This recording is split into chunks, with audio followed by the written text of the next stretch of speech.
साथियों नमस्कार। साथियों, इस असार संसार में जो कोई भी धर्म के विरुद्ध चल रहा हो, अनीत के मार्ग पर उसका सारा तामझाम हो और जो असत्य झूठ का सहारा लेता हो, उससे किसी भी प्रकार की उम्मीद रखना सही नहीं होता है। ऐसा व्यक्ति कोई भी हो सकता है। वो आपकी माँ हो सकती है, बाप हो सकते हैं, भाई हो सकते हैं, रिश्तेदार हो सकते हैं, इष्ट मित्र हो सकते हैं। आप उनके प्रति कैसा भी भाव रखें, आप ये सोचें कि वो कैसे भी हैं, हम अच्छे रहें, तो वो आपको अच्छा रहने नहीं देंगे।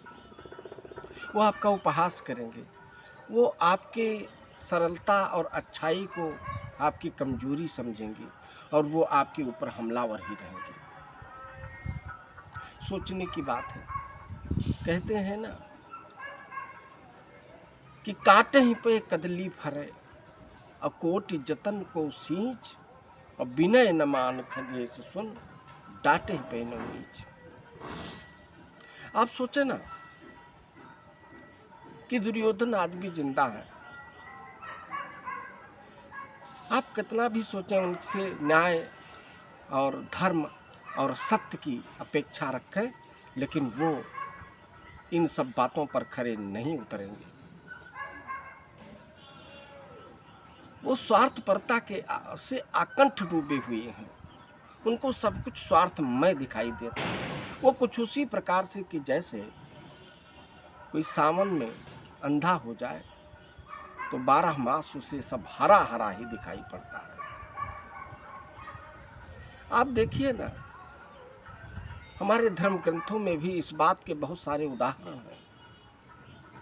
मानस में गोस्वामी जी ने भी कहा है कि जब भगवान समंदर से रास्ता मांगने के लिए 3 दिन तक पूजा करते रहे, उनकी अनुयायी विनय करते रहे, लेकिन हुआ क्या? समंदर ने भगवान की बात सुनी नहीं।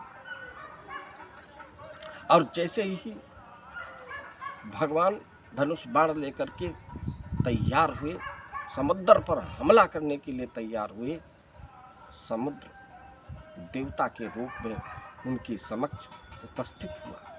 ये सब बातें इस बात का संकेत है कि दुष्ट अपने दुष्टताई से बाज नहीं आते। आप कितने भी लाख कोशिश कर लें उनसे प्रेम पूर्वक बर्ताव करने का, लेकिन उसका कुछ फायदा नहीं होगा। यदि होता तो हो न जाता। महाभारत में पांडव सिर्फ 5 गांव की ही डिमांड कर रहे थे। किससे? दुर्योधन से, कौरवों से।